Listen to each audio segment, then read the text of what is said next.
Hi all. ఇది 6th క్లాస్లోని 3rd లెసన్లో second part. Krishna డెల్టాలోని ఒక గ్రామం పెనమకూరు. ఉయ్యూరు నుండి 3 కిలోమీటర్లు ప్రయాణించిన తర్వాత బందరు కాలువను దాటి పెనమకూరు గ్రామం చేరవచ్చును. నెక్స్ట్ పాయింట్, విజయవాడలోని కృష్ణానది మీద ఉన్న ప్రకాశం బ్యారేజ్ నుండి బందరు కాలువ ప్రవహిస్తుంది. బందరు కాలువ ఎక్కడి నుంచి ప్రవహిస్తుంది? విజయవాడ దగ్గరున్న కృష్ణానది నుంచి ప్రవహిస్తుంది. నెక్స్ట్ పాయింట్, పెనమకూరు గ్రామానికి వాయవ్య ప్రాంతం నుండి ఆగ్నేయ ప్రాంతానికి బందరు కాలువ ప్రవహిస్తుంది. ఫర్ సపోజ్ ఇది పెనమకూరు గ్రామం అయినప్పుడు నార్త్, సౌత్, ఈస్ట్, వెస్ట్ వాయవ్య ప్రాంతం నుంచి ఆగ్నేయ ప్రాంతానికి, అంటే ఇలా వాయవ్య ప్రాంతం నుంచి ఆగ్నేయ ప్రాంతానికి ఇలా బందరు కాలువ ప్రవహిస్తుంది. పెనమకూరు గ్రామానికి కొన్ని కిలోమీటర్ల దూరంలో పశ్చిమాన కృష్ణానది ప్రవహిస్తుంది. ఇది పడమర కదా, ఇక్కడ కృష్ణానది ప్రవహిస్తుంది. ఇది పెనమకూరు గ్రామం అయినప్పుడు దీనికి పశ్చిమంలో కృష్ణానది, అదేవిధంగా వాయవ్యం నుంచి ఆగ్నేయం వైపుగా బందరు కాలువ ప్రవహిస్తుంది. పెనమకూరు గ్రామానికి కొన్ని కిలోమీటర్ల దూరంలో పశ్చిమాన కృష్ణానది ప్రవహిస్తుంది. నెక్స్ట్ పాయింట్, బందరు కాలువకి కృష్ణానదికి మధ్యన పెనమకూరు గ్రామం ఉంది. చెప్పాం కదా, ఇక్కడ పశ్చిమంలో పెనమకూరుకి పశ్చిమంలో కృష్ణానది ప్రవహిస్తున్నప్పుడు ఇది బందరు కాలువగా, ఈ బందరు కాలువకి అదేవిధంగా కృష్ణానదికి మధ్యలో పెనమకూరు గ్రామం ఉంది. బందరు కాలువ నుండి చిన్న చిన్న కాలువల్లోకి నీటిని మళ్లించి పంట భూములు సాగు చేస్తున్నారు. ఒకసారి అబ్జర్వ్ చేయండి.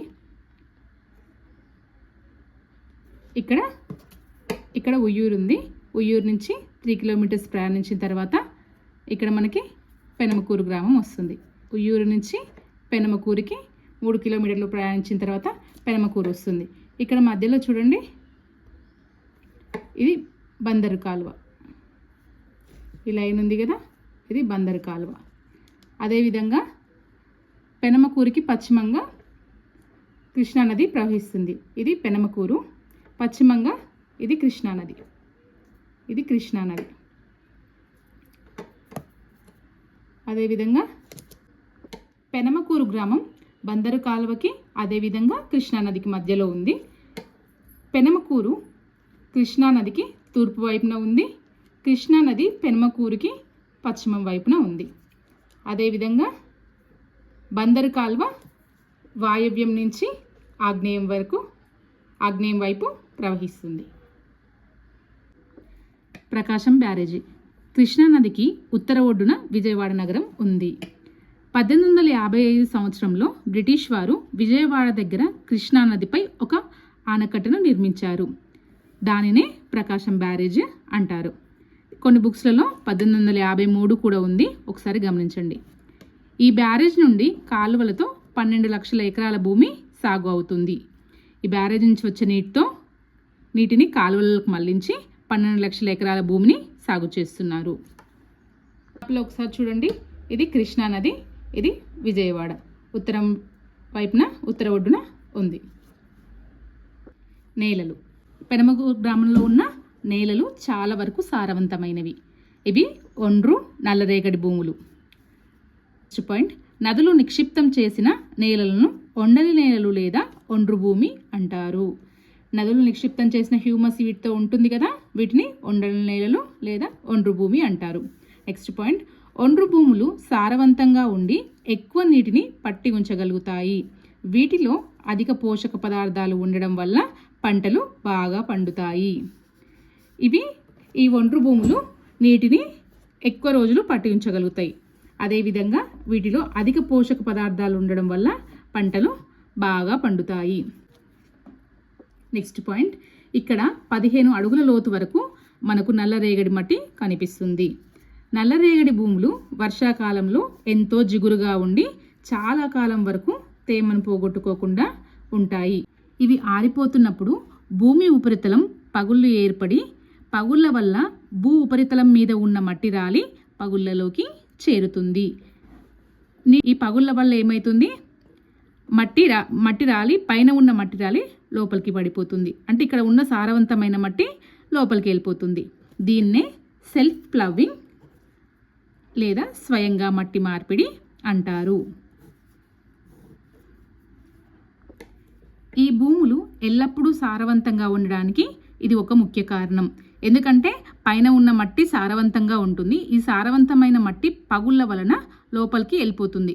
ఈ ప్రాంతంలో ఎక్కువ భాగం సారవంతమైన భూమి మరియు సమృద్ధిగా నీరు లభిస్తే సంవత్సరానికి 2-3 పంటలు పండించవచ్చు. నిజమే కదండి. నీరు ఎక్కువ ఉన్న భూమి, మంచిగా సారవంతమైన భూమి అయినప్పుడు సంవత్సరానికి 2-3 పంటలు పండించవచ్చు. అదే సారవంతంగా లేని భూమి, నీరు లేకుండా ఉంటే సంవత్సరానికి ఒక పంట పండించడం కూడా కష్టమవుతుంది. పెనమకూరు గ్రామంలో వర్షపాతం, అదేవిధంగా సాగునీరు. ఈ ప్రాంతంలో జూన్ నుండి అక్టోబర్ వరకు నైరుతి ఋతుపవనాల వల్ల ఎక్కువ వర్షపాతం నమోదు అవుతుంది. జూన్లో నైరుతి ఋతుపవనాల వల్ల వర్షపాతం ఎక్కువగా నమోదవుతుంది. అదేవిధంగా నవంబర్ నుండి మే వరకు స్వల్ప వర్షం కురుస్తుంది. నవంబర్ నుండి మే వరకు తక్కువ వర్షం కురుస్తుంది. అనుకూలంగా ఉండే ఉష్ణోగ్రత వల్ల సంవత్సరం పొడవునా పంటలు పండించవచ్చు. ఉష్ణోగ్రత, అదేవిధంగా సారవంతమైన భూములు, అదేవిధంగా సాగునీరు ఉండడం వల్ల ఇక్కడ పంటల్ని సంవత్సరం పొడవునా పండించవచ్చు. అక్టోబర్ తర్వాత వర్షాలు లేనందువలన పంటలకు నీరు కాలువలు, చెరువులు, బావి లేదా బోరు బావుల ద్వారా ఉపయోగిస్తారు. వర్షాలు ఉన్నంత వరకు వర్షం మీద ఆధారపడి ఉన్న పంటల్ని పండించడం జరుగుతుంది. తర్వాత అక్టోబర్ నుంచి తక్కువ వర్షపాతం ఉన్నప్పుడు, వర్షాలు లేనప్పుడు సాగునీరు అనేది కాలువల ద్వారా, చెరువుల ద్వారా, బావి లేదా బోరు బావుల ద్వారా ఉపయోగించి పంటలు పండిస్తారు. నెక్స్ట్ పాయింట్, గ్రామానికి తూర్పు వైపున కాలువలకు దగ్గరగా ఉన్న పల్లపు భూములు సులభంగా కాలువ నీటితో సాగు చేస్తున్నారు. ఎప్పుడైనా కాలువలు ఉన్నప్పుడు దానికి పల్లపు ప్రాంతంలో ఉన్న భూములన్నీ వ్యవసాయంతో కలగలలాడుతుంటాయి. ఎందుకంటే పల్లపు ప్రాంతానికి అనేది నీరు ప్రవహిస్తుంది కాబట్టి అక్కడ నీటి సమస్య అనేది లేకుండా సాగునీరు దొరకడం వల్ల పంటలు బాగా పండిస్తారు. పశ్చిమం, ఉత్తరం వైపు ఉన్న భూములు చాలా మెరకగా ఉండి కాలువల ద్వారా నీటిని అందించడానికి అనుకూలంగా లేవు. ఇక్కడ పశ్చిమం, ఉత్తరం వైపు భూములు ఎలా ఉన్నాయండి? మెరకగా ఉన్నాయి. ఇక్కడ కాలువల నీటిని అందించడానికి అనుకూలంగా లేవు. ఇలాంటి ప్రాంతాలలో బోరుబావులను ఉపయోగిస్తున్నారు. అంటే సాగునీరు కాలువల ద్వారా అందకపోవడం వల్ల బోరుబావులను ఉపయోగిస్తున్నారు. పెనమకూరు గ్రామం కృష్ణానదికి దగ్గరగా ఉండడం వల్ల 15 నుండి 25 అడుగుల లోతు వరకు తవ్వగానే నీరు వస్తుంది. ఇక్కడ అంతా విద్యుద్దీకరణ జరిగి నీట మునిగే మోటార్లతో, అదే సబ్మెర్సిబుల్ పంప్స్, బోరుబావులు పనిచేస్తున్నాయి. ఇక్కడ 15 నుంచి 25 అడుగుల లోతు వరకు తవ్వగానే నీరు రావడం జరుగుతుంది. కాబట్టి ఇక్కడ అంతా విద్యుద్దీకరణ జరిగి ఉండడం వల్ల అంత నీట మునిగే మోటార్లను యూజ్ చేస్తున్నారు. తక్కువ లోతులో నీరు ఉండడం వల్ల బోరు బావులు వేయడానికి తక్కువ ఖర్చు అవుతుంది. అంతే కదండి. 15 నుంచి 25 అడుగుల లోతులో నీరు ఉన్నప్పుడు బోరు వేయడానికి తక్కువ ఖర్చు అవుతుంది. కాలువల ద్వారా సాగు చేయలేని మెట్ట భూములకి బోరు బావుల ద్వారా ఈ మధ్య కాలంలో భూగర్భ జలాలు అధికంగా వాడుతున్నారు. కాలువల ద్వారా, చెరువుల ద్వారా సాగునీరు లేనప్పుడు ఆటోమేటిక్గా అందరూ బోరు బావుల మీద ఆధారపడి సాగు చేయడం జరుగుతుంది. దీనివల్ల ఏమవుతుంది? భూగర్భ జలాలు అనేవి తగ్గిపోతున్నాయి.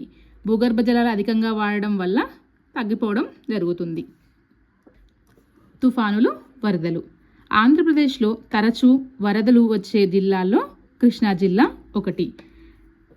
ఆంధ్రప్రదేశ్లో తరచూ వరదలు వస్తుంటాయి. అలాంటి జిల్లాల్లో కృష్ణా జిల్లా ఒకటి. నెక్స్ట్ పాయింట్, తుఫానుల వల్ల ఎక్కువ వర్షాలు పడటం వల్ల నదీ పరివాహక ప్రాంతాల్లో బాగా వర్షాలు పడ్డప్పుడు వరదలు వస్తాయి. ఇప్పుడు ఇది నది అయినప్పుడు, వర్షాలు బాగా పడ్డప్పుడు లేదా తుఫానులు బాగా ఉన్నప్పుడు ఈ నది అనేది పొంగి ఈ చుట్టుపక్కల ఉన్న ప్రాంతాల్లో వరదలు వస్తాయి. నెక్స్ట్ పాయింట్, వరద నీటి వల్ల పెద్ద ఆనకట్టలు పూర్తి స్థాయిలో నిండిపోయినప్పుడు ఆ నీరును దిగువకు విడుదల చేస్తారు. బాగా వరద నీరు వచ్చినప్పుడు ఇక్కడ ఏదైనా ఆనకట్ట కట్టినప్పుడు ఈ ఆనకట్ట కూడా నిండిపోయినప్పుడు ఏం చేస్తారు? పూర్తి స్థాయిలో నిండితే ఆ నీటిని పల్లపు ప్రాంతాల సైడు ఉండే కాలువలలోకి వదులుతారు. దీని ఫలితంగా లోతట్టు గ్రామాల్లోకి వరద నీరు వస్తుంది. అంతే కదండి. ఇప్పుడు లోతట్టు ప్రాంతాల్లో ఉన్న కాలువలకి లేదా ఈ ఆనకట్ట నిండినప్పుడు పూర్తిగా నిండినప్పుడు వరద నీటిని వదలడం వల్ల ఈ కింద ఉన్న గ్రామాలు లేదా దీనికి ముంపు కింద ఉన్న గ్రామాలన్నిటికీ వరద నీరు వస్తుంది. వరద నీరు ఎంతో వినాశకారి, ఉత్పత్తిని పెంచేదిగా కూడా ఉంటుంది. నెక్స్ట్ పాయింట్, తుఫానుల కారణంగా బలమైన గాలుల వల్ల పెద్ద చెట్లు ఇల్లు ధ్వంసమై నీటిలో కొట్టుకొని పోతాయి. తుఫానులు బాగా వచ్చినప్పుడు గాలులు బాగా వీయడం వల్ల పెద్ద చెట్లు అదేవిధంగా ఇల్లు కూడా ధ్వంసమయ్యి ఆ వరద నీటిలో కొట్టుకొని పోతాయి. నెక్స్ట్ పాయింట్, పెనమకూరు గ్రామం లోతట్టు ప్రాంతాల్లో లేకపోవడం వల్ల వరదల తీవ్రతకు గురయ్యే అవకాశం చాలా తక్కువగా ఉంటుంది. ఆంధ్రప్రదేశ్లో వరదలొచ్చే జిల్లాల్లో కృష్ణా జిల్లా కూడా ఉంది. అయితే పెనమకూరు గ్రామం మాత్రం లోతట్టు ప్రాంతాల్లో లేకపోవడం వల్ల వరదల తీవ్రతకు గురయ్యే అవకాశం తక్కువగా ఉంది. నెక్స్ట్ పాయింట్, 1997, 2006, 2009 సంవత్సరాలలో కృష్ణా నదికి భయంకరమైన వరదలు వచ్చిన పెనమకూరికి నష్టం కలగలేదు. ఎందుకంటే ఇది లోతట్టు ప్రాంతాల్లో లేకుండా ఎత్తులో ఉండడం వల్ల ఒక కారణం. పంటలు, ఆంధ్రప్రదేశ్లోని కోస్తా తీర మైదానంలో ప్రత్యేకించి కృష్ణా జిల్లాలో వరిని విస్తారంగా పండిస్తారు. ఇక్కడ సాగునీరు కోసం కాలువలు, చెరువులు అదేవిధంగా నదిపైన ఆధారపడతారు కాబట్టి సాగునీరు అనేది అధికంగా లభించడం వల్ల వరిని పండిస్తారు. వరిని పండించడానికి ఎక్కువ నీరు అవసరం అవుతుంది. నెక్స్ట్ పాయింట్, ముఖ్యంగా పల్లపు భూములలో వరి నాటుతారు. ఋతుపవన ప్రారంభంలో పంటకు వరి నారు పోస్తారు. తర్వాత జూన్, జూలై మాసాలలో దాన్ని పొలాలలో నాటుతారు. దీన్ని సాల్వ పంట అంటారు. ఈ సాల్వ పంట అంటే జూన్, జూలైలో నాటు వేసిన దాన్ని సాల్వ పంట అంటారు. ఇక్కడ వరి పంటలో బాగా దిగుబడి ఇచ్చే వరి రకాలు MTU 2716, స్వర్ణ, BPT. ఇవి వరి పంటలోని రకాలు. సాల్వ పంట అక్టోబర్, నవంబర్ నెలలో కోతకు వస్తుంది. జూన్, జూలై మాసాలలో దీన్ని నాటుతారు. అదేవిధంగా అక్టోబర్ నుంచి నవంబర్ నెల మధ్యలో కోతకు వస్తుంది లేదా అక్టోబర్, నవంబర్ నెలల్లో కోతకు వస్తుంది. ముఖ్యమైన వ్యవసాయ పనులకు అంటే దున్నడానికి, నూర్పిడి, రవాణా కోసం ట్రాక్టర్లను వాడుతారు. నెక్స్ట్ పాయింట్, వరి నాటు మహిళలు చేయగా వరి కోతను మహిళలు, పురుషులు ఇద్దరు కలిసి చేస్తారు. నెక్స్ట్ పాయింట్, డిసెంబర్ నెల నుండి వేసే శీతాకాలం పంటను దాల్వా పంట అంటారు. ఈ దాల్వా పంట అంటే వరి అయినా కావచ్చు లేదా ఇతర పప్పు ధాన్యాలైనా కావచ్చు. ఇది ఈజీగా ఎలా గుర్తుపెట్టుకోవచ్చు, సాల్వా, దాల్వా అనేది డిసెంబర్ కదా, దాల్వా కూడా డీతోనే స్టార్ట్ అవుతుంది కదా, ఇలా గుర్తుపెట్టుకోవచ్చు కన్ఫ్యూజ్ కాకుండా. ఇది దాల్వా. అదేవిధంగా సాల్వా అంటే జూన్, జూలై మాసాలలో స్టార్ట్ చేస్తారు. గత కొంతకాలంగా ఇక్కడి రైతులు వరి పంటకు బదులుగా చెరుకును పండిస్తున్నారు. చెరుకు పంటను ఫిబ్రవరి లేదా మార్చి నెలలో సాగు చేస్తే 9 నెలల నుండి సంవత్సర కాల పరిమితి అనంతరం పంట చేతికి వస్తుంది. ఫిబ్రవరి లేదా మార్చి నెలలో స్టార్ట్ చేస్తే సాగు చేయడం 9 నెలల తర్వాత లేదా సంవత్సరం తర్వాత పంట వస్తుంది. నెక్స్ట్ పాయింట్, చెరుకును నరికిన తర్వాత రెండో పంటను పండించవచ్చు. ఈ పంటకు సంవత్సరం అంతా పని ఉంటుంది. ఈ పనిని ముఖ్యంగా మగవారు చేస్తారు. చెరుకు పంటకి సంవత్సరం అంతా పని ఉంటుంది. ప్రస్తుతం ఇక్కడి వారు మెట్ట భూములలో పసుపు, కంద, అరటి వంటి పంటలను పండిస్తున్నారు. వీటిని గ్రామాలలో వినియోగించకుండా మార్కెట్కి వాణిజ్యపరంగా అమ్ముతారు. అంటే గ్రామాల్లో వినియోగించకుండా అంటే పూర్తిగా వినియోగించకుండా అవసరం మేర వినియోగించుకొని మిగిలిన పంటను మొత్తం వాణిజ్యపరంగా అమ్ముతారు. ఈ పంటలను వర్షాకాల ప్రారంభంలో నాటితే ఫిబ్రవరి, మార్చి నెలల్లో కోతకి వస్తాయి. నెక్స్ట్ పాయింట్, పెనమకూరు గ్రామ రైతులు ఇంతకుముందు మెట్ట భూములలో కందులు, పెసలు, చిరుధాన్యాల లాంటి పంటలు పండించేవారు. వీటికి నీరు అంతగా అవసరం లేదు. ప్రస్తుతం వీటికి బదులు చెరకు, కూరగాయలు పండిస్తున్నారు. వీటికి నీటిపారుదల అవసరం. కందులు, పెసలు, చిరుధాన్యాలు వంటివి మెట్ట భూములలో పండుతాయి. వీటికి నీరంతగా అవసరం లేదు. కానీ చెరకు, కూరగాయలు వంటి వాటికి నీటిపారుదల అవసరం. వరికి మాత్రం చాలా నీరు అవసరం పడుతుంది. కూరగాయలు, పెనమకూరు గ్రామంలోని మెట్ట భూమి లేదా గరువు. ఇదే గరువునే ఇసుక కలిసిన భూమి అంటారు. ఇందులో ఈ గరువు భూమిలో ఇసుక ఉంటుంది.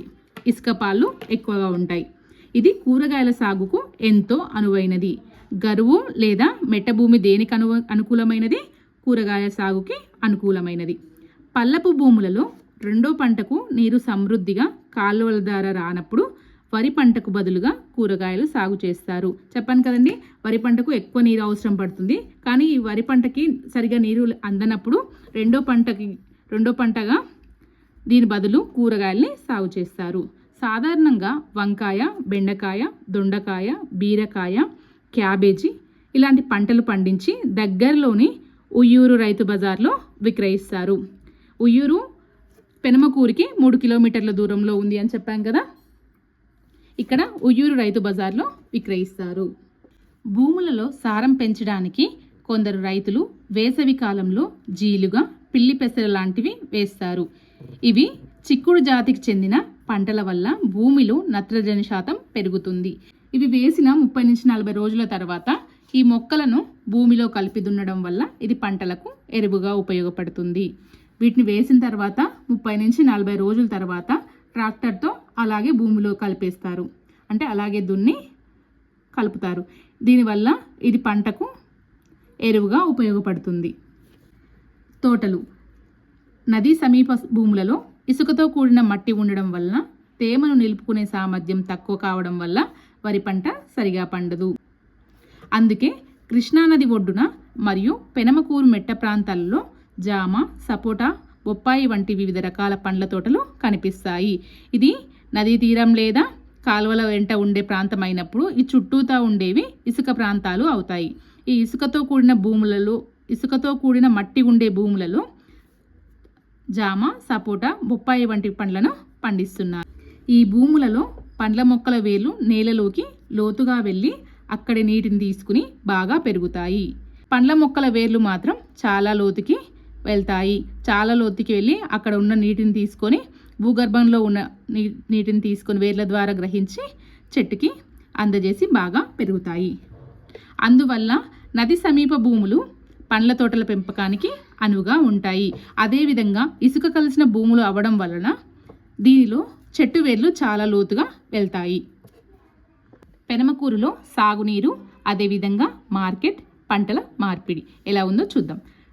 నీరు సమృద్ధిగా లభించడం, మార్కెట్ సౌకర్యం అందుబాటులో ఉండడం, ఎరువులకు, విత్తనాలకు బ్యాంకుల ద్వారా రుణ సౌకర్యం లభించడం వల్ల రైతులు ఇటీవల కాలంలో ఆహార ధాన్యాలైన వరి, చిరుధాన్యాలు, పప్పు ధాన్యాల ఉత్పత్తి నుంచి చెరకు, కూరగాయలు, పండ్లు, పసుపు లాంటి నగదు పంటల వైపు మొగ్గు చూపుతున్నారు.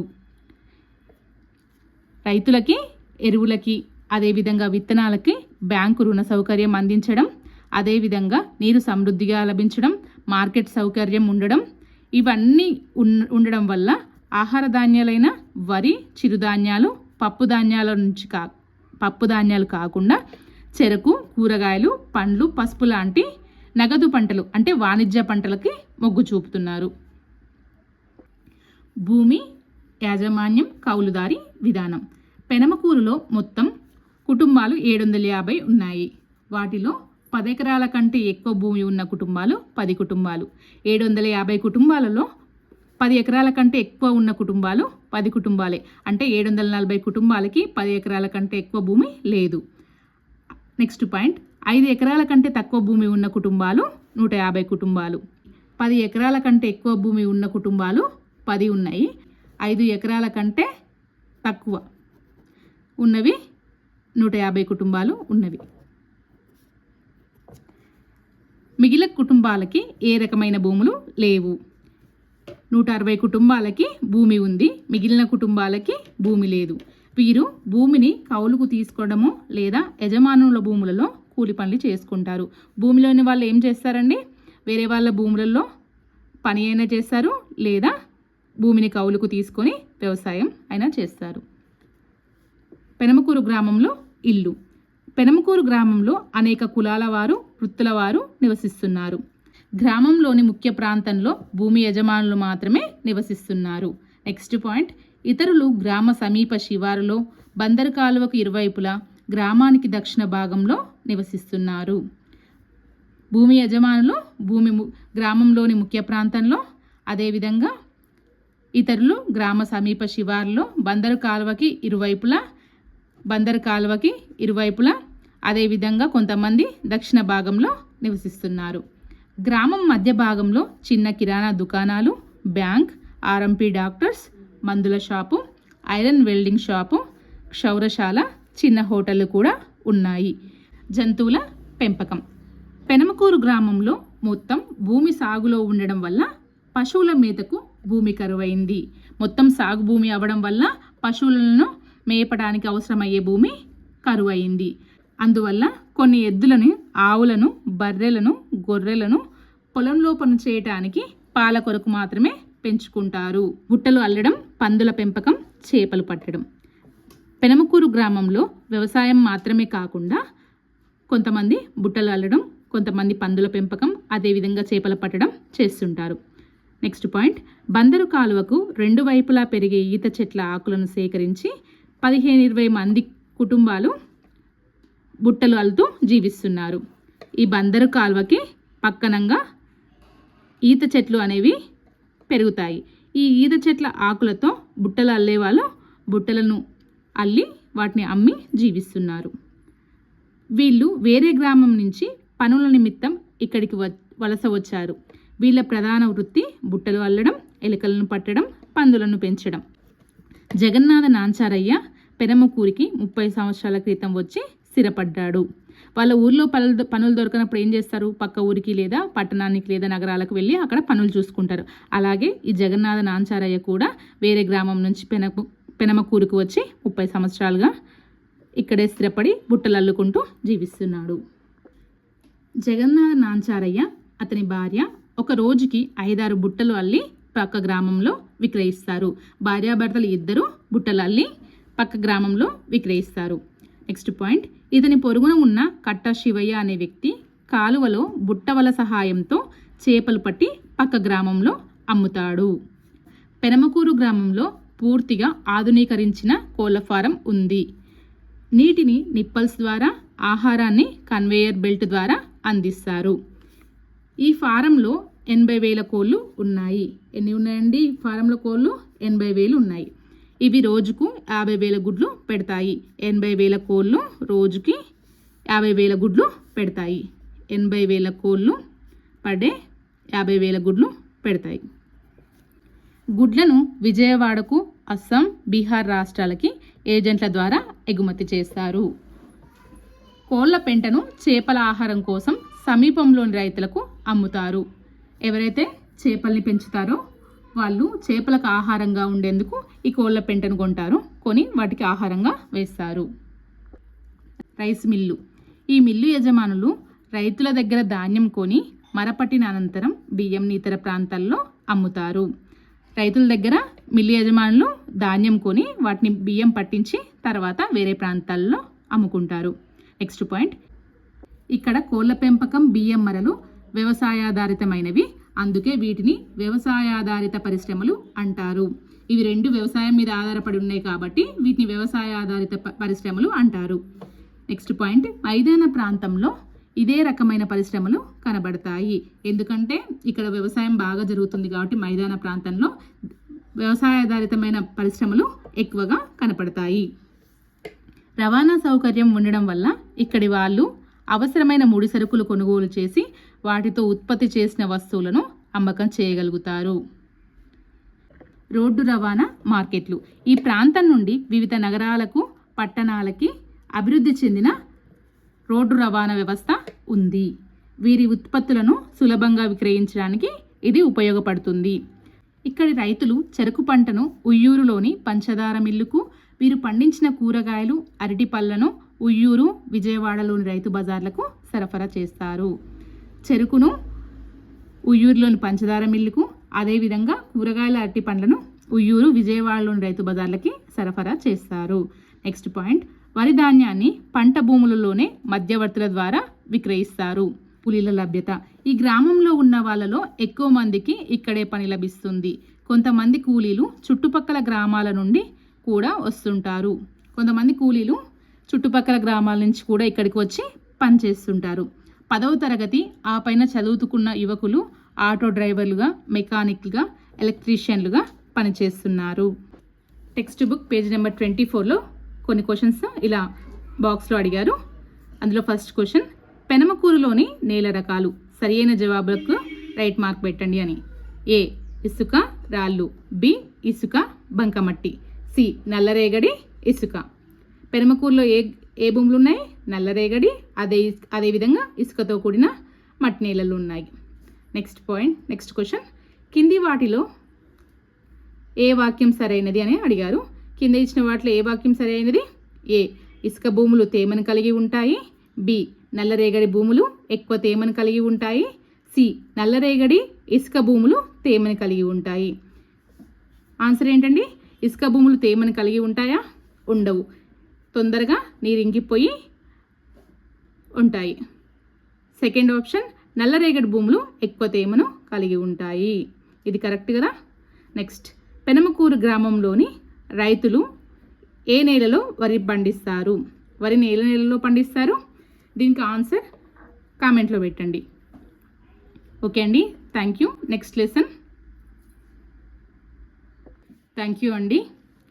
మీకు ఈ వీడియో నచ్చినట్లయితే లైక్ చేయండి, షేర్ చేయండి, కామెంట్ చేయండి. లాస్ట్ అడిగిన క్వశ్చన్కి ఆన్సర్ కామెంట్ చేయండి. అదేవిధంగా